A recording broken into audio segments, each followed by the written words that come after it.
Olá, queridos e amados irmãos. Muito boa noite a todos vocês. Sejam bem-vindos para que a gente possa realizar a nossa leitura orante dos Salmos. Hoje o salmo que daremos atenção é o Salmo de número 99. Eu convido todos vocês a participarem comigo dessa leitura, tá? Você que está chegando agora, se achegue. É para ser bem nordestino, né? Se achegue. Tome parte conosco.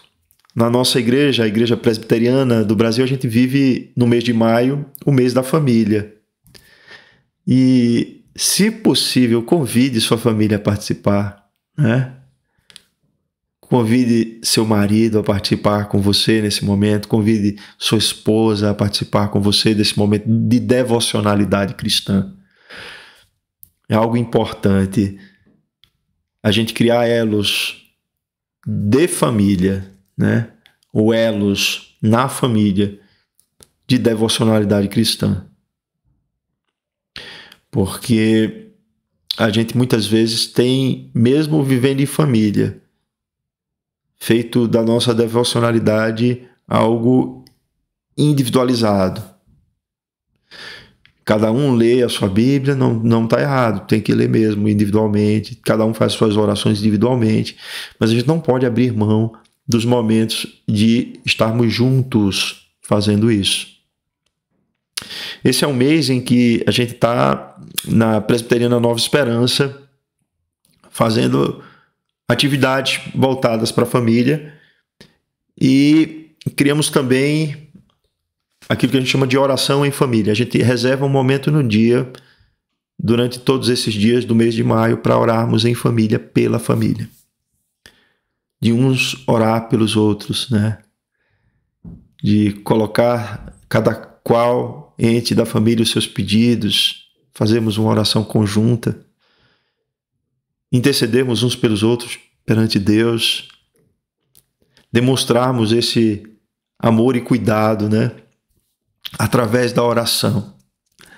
Que Deus abençoe você, meu irmão, minha irmã, para que você possa viver essa realidade dia a dia. Que Deus nos fortaleça a isto. Porque muitas vezes ocupamos a nossa agenda com tanta coisa, né? E relegamos as coisas de Deus a um segundo momento, a um segundo plano. Que não façamos isso, que possamos buscar primeiro o reino de Deus e a sua justiça, que na escala de prioridades o reino de Deus esteja na frente, né? Para que depois a gente faça todas as outras coisas que temos a fazer, né? O cristianismo não nos aliena da vida, mas faz com que vivamos essa vida colocando em prioridade o reino de Deus, tá?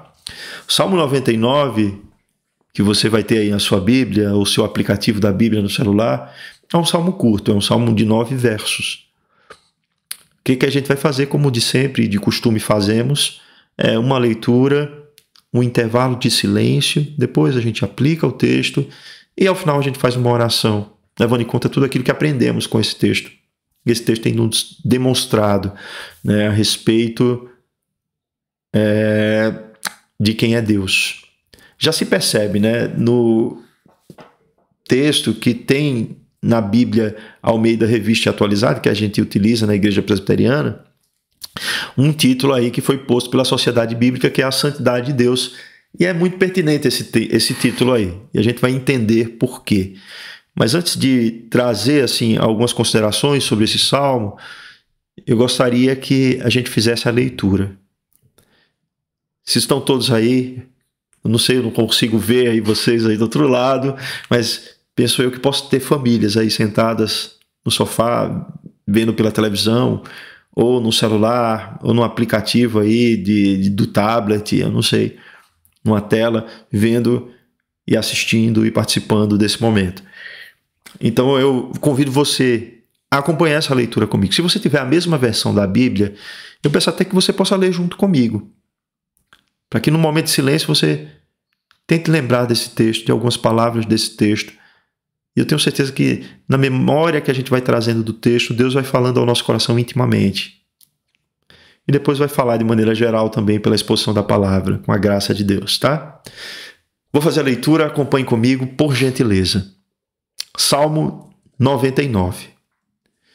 Reina o Senhor, tremam os povos.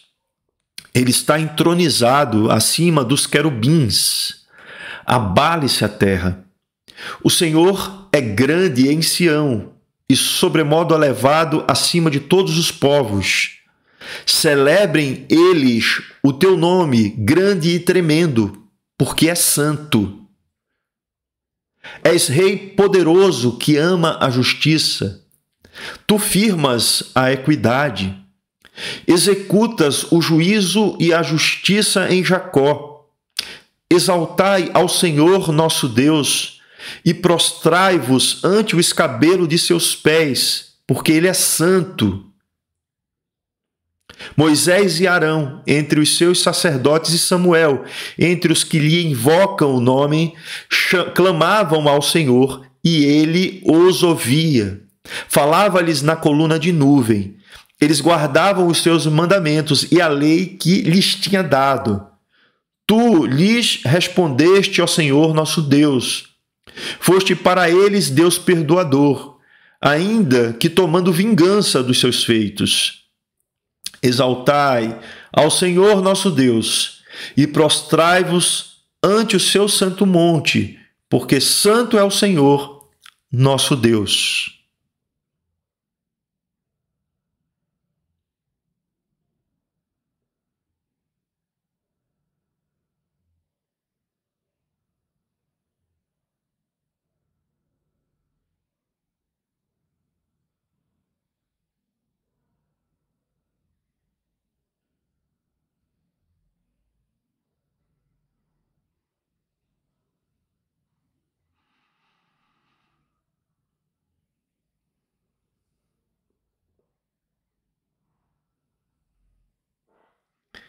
Exaltai ao Senhor nosso Deus e prostrai-vos ante o seu santo monte, porque santo é o Senhor nosso Deus. Está muito mais do que claro para todos nós aqui que a santidade de Deus tem sido cantada, ressaltada nesse salmo. Esse é um salmo que, se você perceber, ele se estrutura exatamente a partir dessa palavra santo, de que Deus é santo, a santidade de Deus. E isso é visto nesse salmo, Deus como sendo um Deus santo, em 3 momentos. O que nos faz pensar que esse salmo ecoa aquilo que está escrito em Isaías 6, da revelação de Deus a Isaías no templo, ao profeta Isaías. Que Isaías viu o Senhor sentado em um alto e sublime trono, e que o seu manto se espalhava ali pelo trono, as orlas das suas vestes se estendiam ali. Ele viu seres celestiais cantando de maneira reverente ao Senhor. Santo, santo, santo é o Senhor, nosso Deus, né?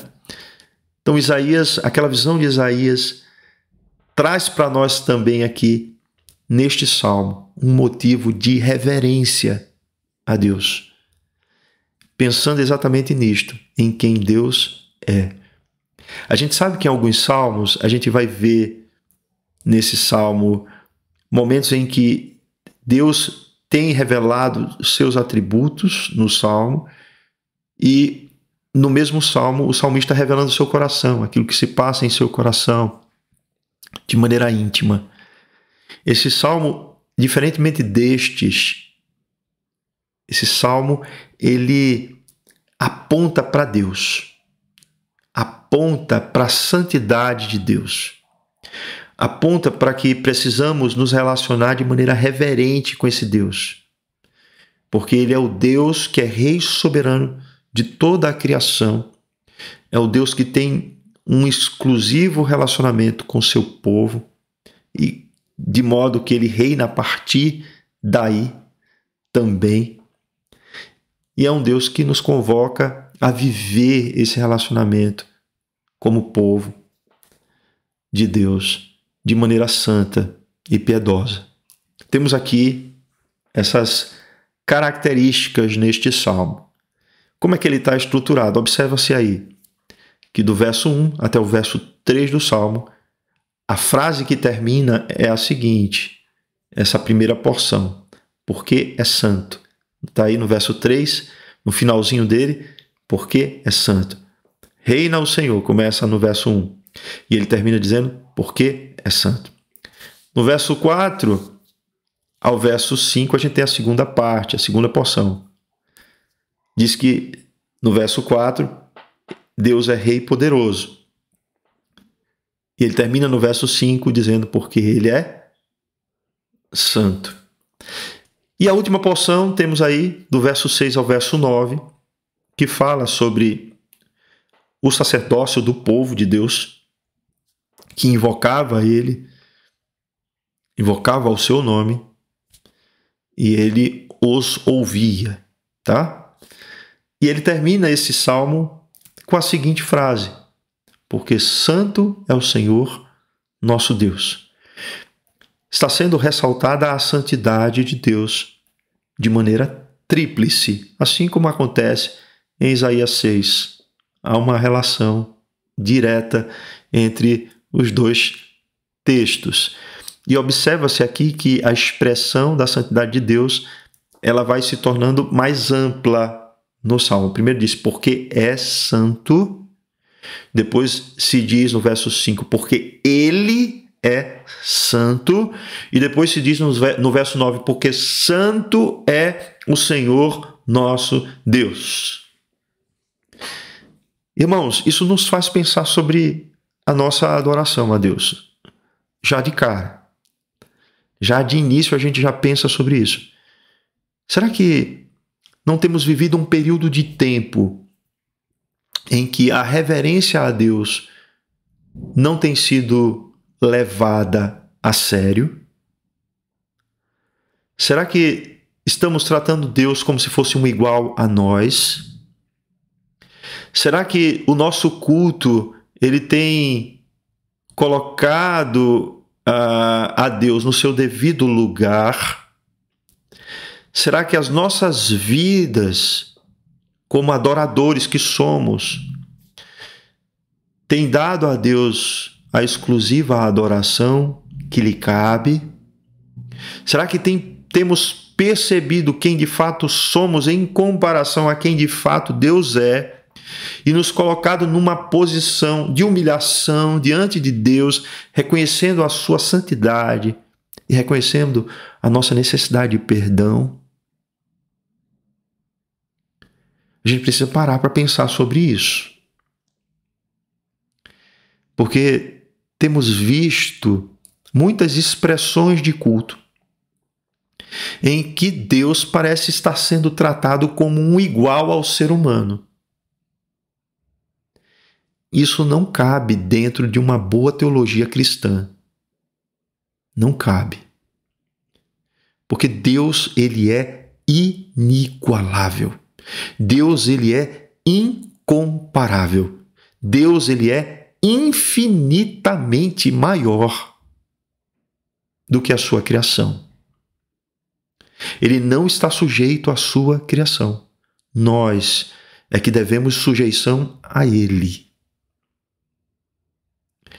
Acredito eu que boa parte da nossa irreverência se deve ao fato de não reconhecermos a santidade de Deus.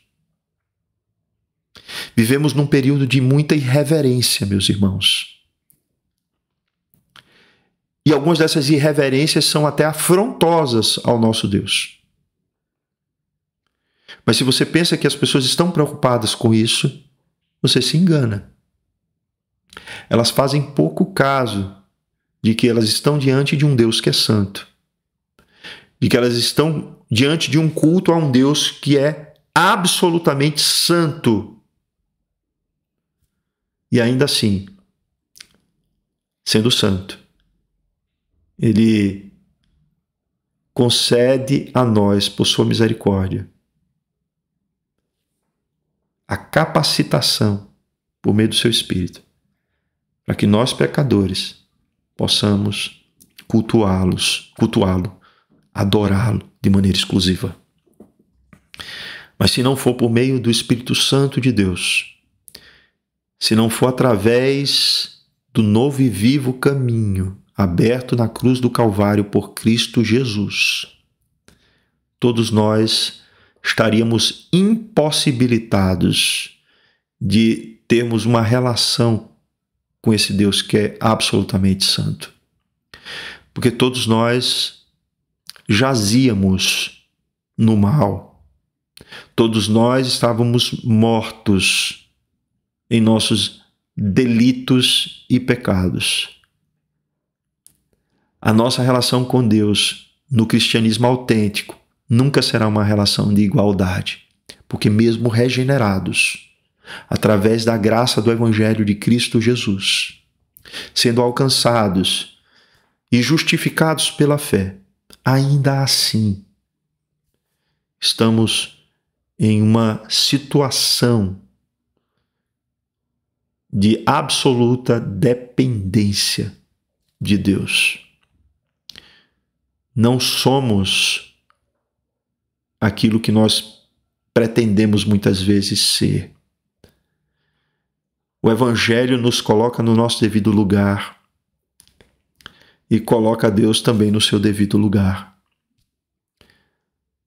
E esse texto do Salmo nos faz ver isso, nos faz perceber a santidade de Deus. Poderíamos passar muito tempo falando aqui sobre isso, mas eu gostaria de entrarmos em contato com esse Salmo de maneira reverente, sabendo que Deus reina sobre todos os povos, sabendo que Deus reina a partir de um relacionamento que Ele tem com um povo que Ele separou para seu louvor, para a expressão da sua glória. Sabendo também que esse povo precisa devotar a Deus a santidade que é devida ao seu nome, exaltando o seu nome e adorando a esse Deus, reconhecendo que Ele é santo. Então vamos por parte, né? A primeira parte do Salmo temos o seguinte: reina o Senhor, tremam os povos. Ele está entronizado acima dos querubins, abale-se a terra. Reina o Senhor, está em paralelo com ele, está entronizado acima dos querubins. Tremam os povos, está em paralelo com abale-se a terra. Está reforçando uma ideia, que Deus é rei, e é um rei altíssimo. Ele está entronizado acima dos seres celestiais. Ele é superior até mesmo aos querubins, porque os querubins são criaturas de Deus.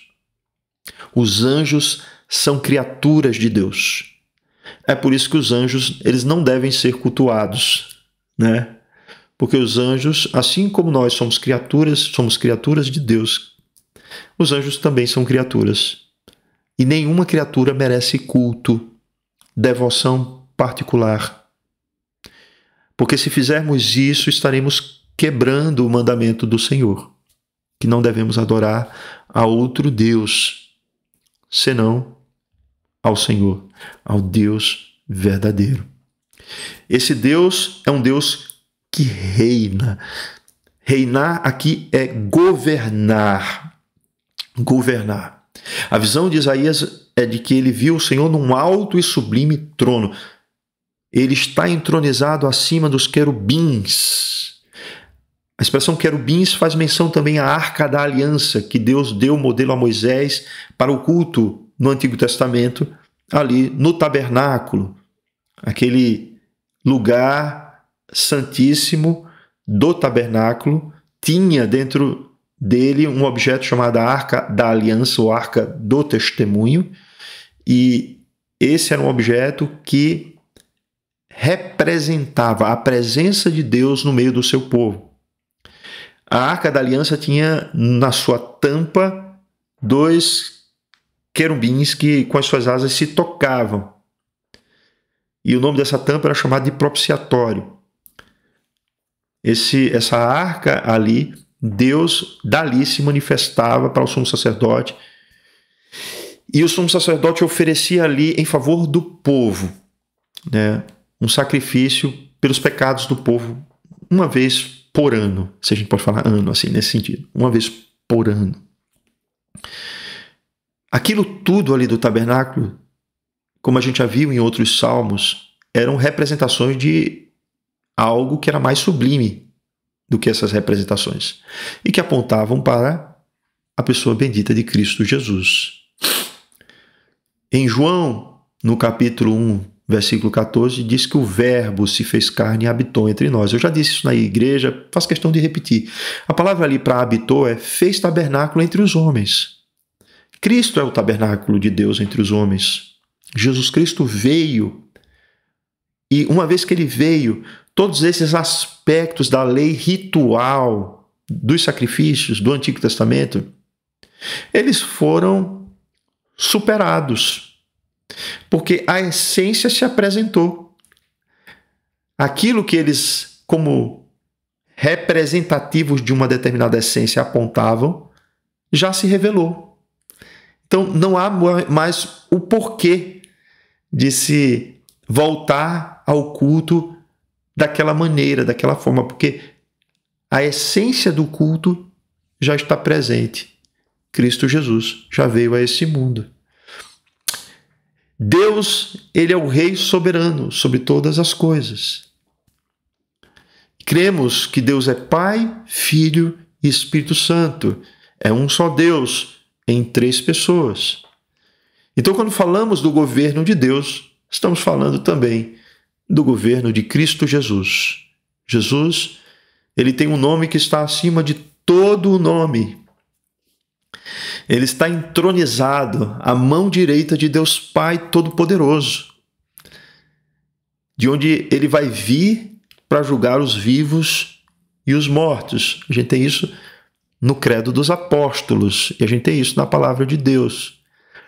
Então, temos aqui, irmãos, a natureza de Deus como sendo um Deus que é o Deus que governa sobre tudo e sobre todos. O Deus que tem um relacionamento com o povo.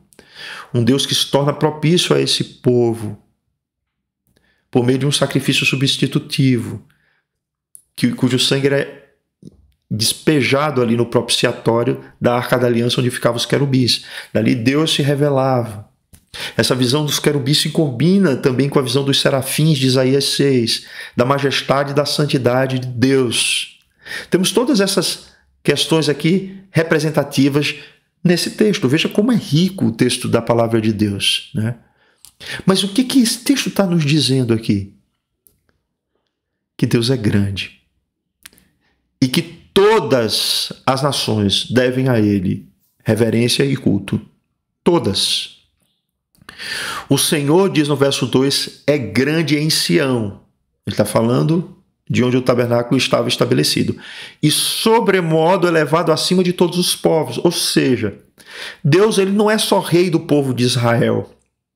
O que acontece naquele contexto, né, em que esse salmo foi compilado, que é o contexto ali do pós-exílio babilônico, por volta do ano 536 a.C., o povo que estava cativo na Babilônia retorna para Jerusalém em função do decreto do rei Ciro. E aí ele retorna para Jerusalém e reconstrói ali. A gente tem no texto de Neemias, de Esdras, no Antigo Testamento, todo esse pano de fundo histórico de reconstrução dos muros de Jerusalém, de reconstrução do templo de Jerusalém, para que eles pudessem ali prestar culto ao Senhor. Mas observem que Deus, ele é grande em Sião, ele é grande em seu povo, ele tem um relacionamento com esse povo, e o seu povo deve adorá-lo, deve reconhecer a sua soberania, o seu governo sobre todas as coisas. Mas ele não é só grande em Sião, ele é sobremodo elevado acima de todos os povos. Todas aquelas nações circunvizinhas a Israel tinham ídolos, que eles acreditavam que eram deuses. De fato, assim, para eles, a relação que eles tinham é como se fosse uma relação de culto a uma determinada divindade. Só que aquela divindade não passava de um ídolo. Era um falso Deus. E o que esse salmo está dizendo aqui? Ele está dizendo o seguinte, que Deus, ele não é só governante do povo de Israel. Ele não só é o Deus de Israel. Ele é o Deus que governa sobre todos os povos. Ele é sobremodo elevado sobre todos os povos. Portanto, todos os deuses das nações circunvizinhas de Israel não passavam de ídolos. Não eram deuses verdadeiros. Ele era o único e exclusivo Deus. Ele é o único e exclusivo Deus. A gente precisa entender isto, né, aqui. A gente entende que existem muitas religiões no mundo. E essas religiões vão ter as suas divindades. Só que precisamos ser verdadeiros com essas pessoas, não podemos enganá-las. Que essas divindades, elas não são verdadeiras. Só existe um Deus verdadeiro. E esse Deus não é o Deus dos cristãos, não é o Deus dos judeus. É o Deus de toda a terra, é o Deus de toda a criação. Ele é o único que deve ser adorado. O verso 3 aponta para isso, dizendo, celebrem eles, quem? Todos, não só os de Sião, mas todos os povos. Celebrem eles o teu nome grande e tremendo, porque é santo. A santidade distintiva de Deus aponta para a realidade exclusiva da sua natureza, do seu ser. Então, ele deve ser adorado porque ele é santo. Só ele é santo desta maneira. Não existem outros deuses. Não caia nas armadilhas, né? do nosso pluralismo religioso atual, que faz acreditar que cada um tem o seu Deus, né? Que você pode criar até mesmo o seu Deus pessoal, né? O seu ídolo do lar. Sendo que isso é impossível, porque Deus não é fruto da nossa capacidade criativa. Deus é que nos concede capacidade criativa. Mas Deus, esse Deus que nós adoramos, ele não está sujeito à nossa capacidade criativa, porque foi ele quem nos criou. Ele é santo de maneira indescritível. E a palavra santidade é separado, distinto. Não há como fazer comparações com este Deus. Mas o Salmo continua a dizer, observem aí no verso 4, és rei poderoso que ama a justiça, tu firmas a equidade, executas o juízo e a justiça em Jacó. Vamos entender isso. Ele está falando, mais uma vez, nesse novo momento do Salmo, que Deus é rei. Com o qualitativo, ele é um rei poderoso. Observe que falar do poder de Deus aqui como rei é redundância, porque ele já está dizendo que ele é entronizado acima dos querubins. Então, se os seres celestiais eles têm poder e glória, muito mais Deus tem poder e glória. E quando ele está fazendo essa redundância aqui no texto bíblico, ele está fazendo para ressaltar muito mais o seu poder, para ressaltar muito mais a sua grandeza. E quando ele faz isso, ele está dizendo assim, que Deus é um rei poderoso que ama a justiça. Tu firmas a equidade e executas o juízo e a justiça. Entramos num lugar aqui que é muito importante. Deus ama, Deus se compraz com a justiça. Mas a justiça não é algo externo a Deus. A justiça é algo que procede de Deus. Isso é muito importante e eu vou explicar o porquê. Ele diz assim, és rei poderoso que ama a justiça, tu firmas, tu estabeleces a equidade. A equidade aqui é como um sinônimo de justiça. Executas o juízo e a justiça em Jacó. Vamos lá. A gente vive numa sociedade em que a ideia do direito natural tem sido cada vez mais tirada de cena, para que se possa entrar uma noção do direito que relativiza valores que foram celebrados durante toda a civilização humana. Valores do direito que são importantes para o mundo ocidental, por exemplo, que o que a gente chama de Ocidente é uma junção da ética judaico-cristã e o direito romanos. Vamos pensar dessa forma. Então, a questão aqui de que Deus é quem firma a justiça, isso nos faz crer que o direito, em última instância, depende daquilo que é pré-estabelecido por Deus. Se isso não ficar claro para você, eu vou tornar ainda mais claro agora. Sabe aqueles 10 mandamentos que está lá em Êxodo 20? Aqueles 10 mandamentos, embora eles reforcem o fato de que Deus tem uma aliança com o povo, e eles se refiram à maneira como Deus se relaciona com esse povo, que é o Deus de Jacó, o Deus de Israel, eles apontam também para uma realidade de que essa lei é a maneira, é a régua de todo proceder e de toda a ética que Deus demanda de todos os seres humanos. Não é só do povo de Israel, mas de todos os seres humanos. Então, quando está escrito lá, não matarás, não assassinarás, que seria a forma mais correta de leitura do mandamento, isso tem uma implicação sobre a vida de todos, não sobre a vida apenas dos cristãos, ou judaico-cristã, da ética judaico-cristã, mas sobre a vida de todos. Por quê? Porque o direito à vida é um direito consagrado através de uma ética absoluta, fundamentada na realidade de Deus. Irmãos, isso é muito sério. Por quê? Se a gente tira Deus de cena, todo o direito passa a ser pervertido. Se a gente tira Deus de cena, toda a justiça vai ser fragmentada, relativizada. E o que é que nós temos visto nos tribunais, senão isso acontecer? Observem, meus irmãos, que existe uma agenda mundial que tem tratado dessas questões, que tem colocado essas questões da vida de maneira relativa.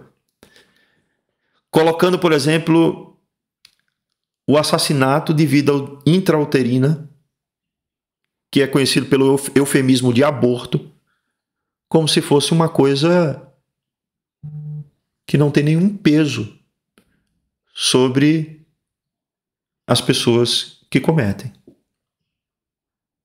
O aborto, meus irmãos, o aborto é um assassinato de uma vida intrauterina. Se nós tiramos Deus de cena, o nosso direito também vai ser pervertido. Porque a ética ela não pode estar baseada simplesmente naquilo que o ser humano acha. Porque se isso acontece, nós nos destruiremos completamente. Nós aniquilaremos a nossa raça. Seremos dizimados por nós mesmos. O que sustenta ainda alguma coisa de valor ético e moral nesse mundo é o fato de que ainda existe no direito aspectos que são oriundos da realidade de Deus, porque é Deus quem fundamenta o direito. Tem eco esse direito dos 10 mandamentos. E observe que esse rei poderoso que é dito aqui no Salmo, ele ama a justiça, meus irmãos. Ele tem prazer na justiça. Então, quando nós agimos com injustiça, nós somos passivos dos juízos de Deus. E ainda bem que, como povo de Deus, que ele tem um relacionamento pessoal, que ele trata a cada um dos seus como filhos, Deus aplica esses juízos temporais sobre a vida de cada um de nós. Quando nós somos confrontados pela justiça de Deus, percebemos a nossa iniquidade e devemos nos voltar a Deus arrependidos dos nossos pecados, Quando essa justiça ela tem eco nos nossos tribunais, isso vai fazer com que o povo tenha uma vida melhor, que a sociedade se estruture de uma maneira mais organizada e ordeira. Quando isso não acontece e o direito se perverte, as coisas tendem ao caos, meus irmãos. Nós, como povo de Deus, precisamos testemunhar desses valores. Testemunhar desses valores. Porque Deus ele tem um relacionamento especial, pactual conosco, por meio de Cristo Jesus. Ele continua a dizer no verso 5, exaltai ao Senhor nosso Deus, prostrai-vos ante o escabelo de seus pés, porque Ele é santo. Tratando conosco, o povo de Deus, a atitude de adoração é uma atitude de reconhecimento de quem Deus é. Nós não adoramos Deus simplesmente porque seguimos uma tradição religiosa. Esse tipo de fé não é a fé cristã. Não é uma fé apenas de uma tradição religiosa. A nossa fé é uma fé fundamentada na realidade de quem Deus é. Então, nós nos prostramos diante de Deus porque Ele é inigualável, porque Ele é santo, é separado, é distinto, é o Rei poderoso que ama a justiça. E precisamos estar debaixo dos seus pés. Precisamos estar humilhados em sua presença santa, porque nós não somos assim. Nós somos santificados por esse Deus santo, à medida em que a sua palavra e os seus mandamentos começam a se mover dentro da nossa própria vida. À medida que esses mandamentos começam a ser internalizados pela ação do Espírito Santo em nosso coração. E aí sim, prestamos a Ele um culto, nos prostramos reverentemente ante a sua presença.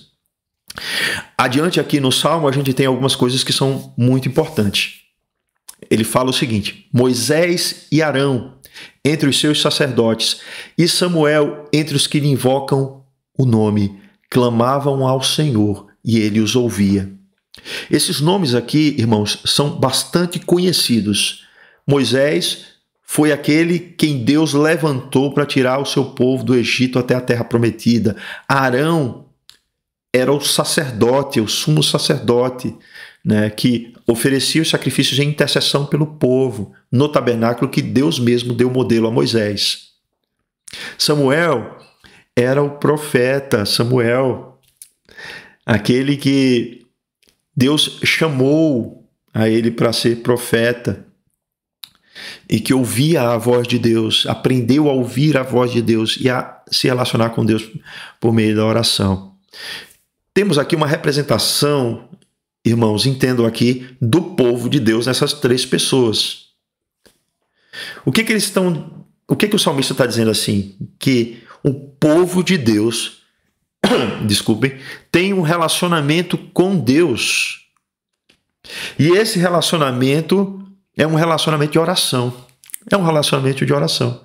Eles clamavam ao Senhor e o Senhor os ouvia.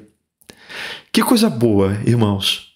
Nesse mês de maio, mês da família da Igreja Presbiteriana do Brasil, que possamos nos apropriar como povo de Deus, né, da oração cada vez mais. Que possamos até mesmo intensificar as nossas orações. Não que seja algo do tipo de performance espiritual, como alguns imaginam, não. Mas para que a gente possa desenvolver ainda mais o relacionamento com Deus, para que nos tornemos cada vez mais sensíveis à voz de Deus. Precisamos ter essa sensibilidade, meus irmãos, para que possamos ouvir a voz de Deus e perceber que Ele trata conosco de maneira especial, por meio da aliança que Ele fez conosco em Cristo Jesus, seu Filho. Porque Ele deu também a nós o Espírito Santo prometido, para que o Espírito nos ajude a orar, porque não sabemos orar como convém. Temos aqui um relacionamento com Deus, um relacionamento em que Deus nos convida à oração, para que nós possamos nos dirigir a Ele, levando sobre Ele todas as nossas ansiedades, todas as nossas questões, toda a nossa adoração, para que também possamos ouvir a sua voz e sermos corrigidos, sermos realinhados ao propósito dele para a nossa vida. Que coisa boa isso. O verso 7 nos detalha ainda mais sobre isso. Falava-lhes na coluna de nuvem. Isso nos faz lembrar, né, daquilo que acontecia com o povo na peregrinação do deserto. E nos leva ao livro de Números, mais uma vez. E faz pensar daquele trajeto do povo do Egito até a Terra Prometida e como Deus, numa coluna de nuvem durante o dia, ia orientando o povo e o povo seguia para onde aquela coluna levava. E quando ela parava, estabelecia ali o tabernáculo. Observa-se aqui a orientação de Deus. Deus falando com o povo através da coluna de nuvem. Deus orientando a nossa caminhada. Você tem percebido, meu irmão, minha irmã, a orientação de Deus na sua caminhada? Você tem percebido a mão de Deus estendida sobre você, dirigindo os seus passos? Talvez você não tenha percebido isso, ou não tenha percebido no momento isso, já percebeu em outro momento. Talvez seja o momento de você buscar a Deus em oração, para que você se torne mais sensível à sua voz, para que possamos ouvir a sua voz. E Deus fala, meus irmãos. Deus fala.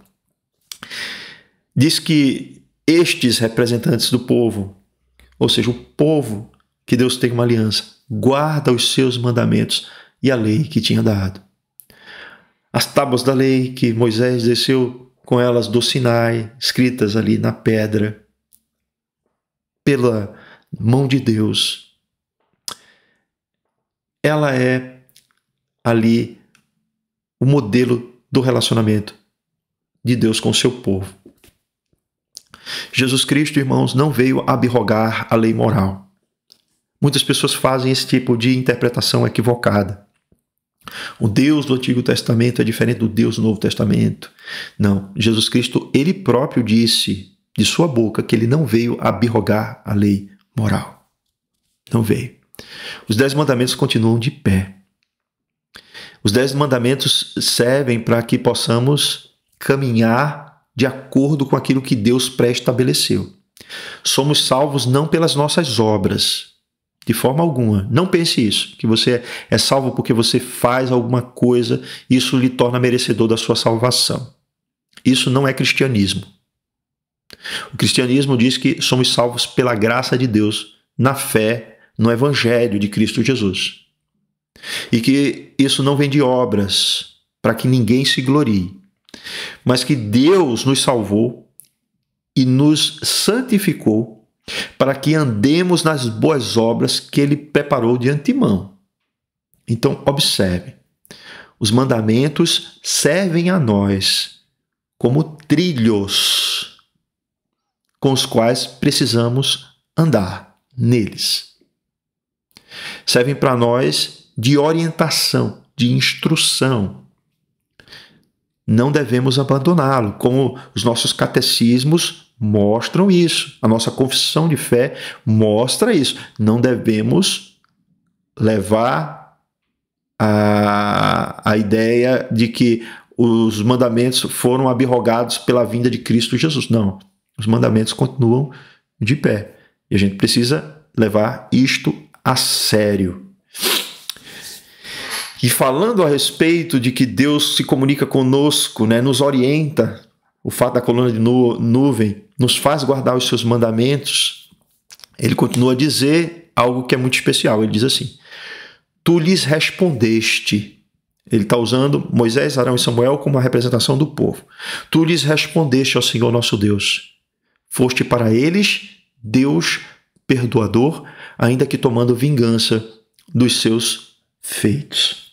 Observa-se aqui que Deus, ele se relaciona conosco de maneira graciosa e perdoadora. Deus se relaciona com o povo com o qual ele tem aliança de uma maneira graciosa e perdoadora. Porque se ele não agisse assim, seríamos destruídos, completamente aniquilados, sendo ele quem é em santidade e sermos nós quem somos em pecado. Então, o fato de que Deus nos responde O fato de que Deus dá ouvidos às nossas orações, o fato de que Deus nos orienta, não quer dizer que sejamos irrepreensíveis na questão de que nunca iremos pecar. Isso não vai acontecer, tá, meus irmãos? Perante Deus seremos sempre repreensíveis, sempre dependeremos do seu perdão. Ainda que Deus tome vingança dos feitos do seu povo, ainda que Deus nos puna quando precisamos, ainda que Deus exerça sobre nós os seus juízos temporais, né? Porque para aqueles que foram alcançados pela graça do Evangelho, estes não se relacionam mais com Deus a partir de uma ideia de que na eternidade eles serão lançados no inferno, de forma alguma. Na eternidade teremos corpos glorificados, semelhantes ao corpo de Cristo Jesus, e não mais seremos afetados pelo pecado. Mas enquanto vivemos esse mundo, vivemos um processo que é chamado de santificação. E nesse processo, meus irmãos, há percalços. Pecaremos. E precisamos nos voltar a Deus, reconhecendo que Deus é um Deus perdoador. Ainda que soframos, os juízos temporais de Deus. Observe, esses juízos temporais são as consequências também, muitas vezes, dos nossos pecados. Precisamos reconhecer isso. E as consequências dos nossos pecados nos levam a sofrer, Mas esse sofrimento nos aproxima ainda mais de Deus, se somos de fato filhos de Deus, porque nos faz perceber o quanto o nosso pecado é maléfico e quanto precisamos viver uma vida de santidade. E depois o Salmo conclui com essa frase aqui: exaltai ao Senhor nosso Deus e prostrai-vos ante o seu santo monte, porque santo é o Senhor nosso Deus. Essa é uma síntese de todo o Salmo. Deus deve ser exaltado. Deus deve ser adorado, porque Ele é santo. Ele é santo. Ele é o único Deus verdadeiro. Ele é o Rei majestoso, que todos os povos estão debaixo do seu governo. Ele é o Rei poderoso, que ama a justiça e que tem um relacionamento com um povo particular, com o qual Ele fez aliança por meio do sangue de Cristo Jesus. Ele é o Deus que demanda do seu povo uma vida de santidade e que nos faz ser guiados e orientados pela sua palavra para vivermos para louvor da sua glória.